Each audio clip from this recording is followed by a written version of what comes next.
أعوذ بالله من الشيطان الرجيم بسم الله الرحمن الرحيم يا أيها الذين آمنوا لا تقدموا بين يدي الله ورسوله واتقوا الله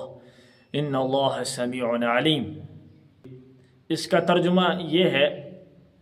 یا ایھا الذین آمنوا، اے وہ لوگوں جنہوں نے ایمان لایا، لا تقدموا بین یدی اللہ ورسولہ، تم اللہ اور اس کے رسول سے آگے نہ بڑھو، اللہ اور اس کے رسول کے آگے پیش قدمی نہ کرو، واتقوا اللہ، اور اللہ سے ڈرتے رہو، ان اللہ سمیع علیم، بلا شبہ اللہ تعالیٰ سننے والے اور جاننے والے ہیں۔ اس آیت کریمہ کے اندر اللہ تبارک و تعالیٰ یہ حکم دے رہے ہیں کہ اللہ اور اس کے رسول سے آگے پیش قدمی نہیں کرنی چاہیے، چاہے وہ پیش قدمی قول کے ذریعے سے ہو، چاہے وہ پیش قدمی فعل کے ذریعے سے ہو، کسی بھی طرح کی پیش قدمی جائز نہیں ہے۔ اور قول کا مطلب یہ ہے کہ یہیں سے جو ہے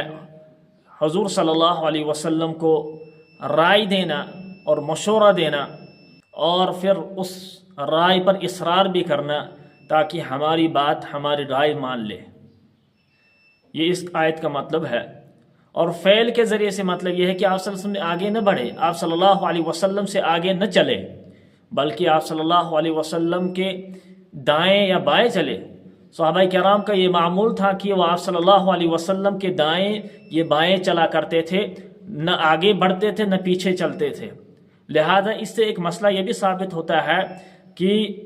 کوئی اگر کوئی ولی ہے، کوئی اللہ کا نیک بندہ ہے، تو اس کے آگے تو بڑھنے کی اجازت نہیں ہے، لیکن اس کے پیچھے بھی نہیں چلنا چاہیے، بلکہ اس کے دائیں اور اس کے بائیں چلنا چاہیے۔ یہی صحابہ کا طریقہ تھا اور یہی صحابہ کی سنت بھی تھی۔ لہٰذا اگر ہم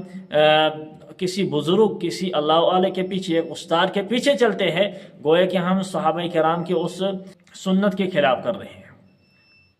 اس سے ایک مسئلہ یہ ثابت ہوتا ہے۔ تو اس آیت کریمہ سے یہ طرح پتہ چلتا ہے کہ اللہ اور اس کے رسول سے آگے پیش قدمی کی اجازت نہیں ہے، چاہے قول کے ذریعے سے، باتوں کے ذریعے سے ہو، چاہے وہ رائے دینے کی صورت میں ہو، چاہے پھر فعل کے ذریعے سے ہو، چاہے آگے بڑھنے کی صورت میں ہو، دونوں صورت میں اجازت نہیں ہے۔